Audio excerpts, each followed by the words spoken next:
பிரெக்னன்ட்டா இருக்கும்போது hair colouring பண்ணலாமா? இப்போ கன்சீவா இருக்கீங்க அப்படிங்கும்போது, எந்த ஒரு கெமிக்கல்ஸும் எடுத்துக்காம இருக்கிறது நல்லது.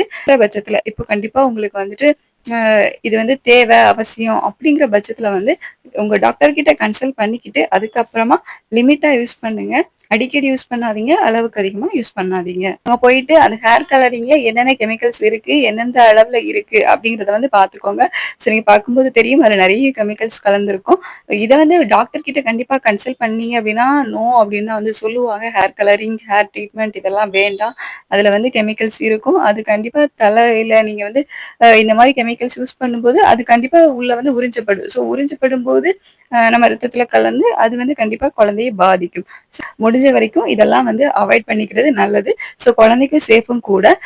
நேச்சுரல் வேல வந்து ட்ரை பண்ணலாம். மருதாணி இலைய வச்சு அத தலையில வந்து அப்ளை பண்ணீங்க அப்படின்னா, ஒரு ப்ரௌனிஷ் கலர் இந்த மாரி கிடைக்கும்.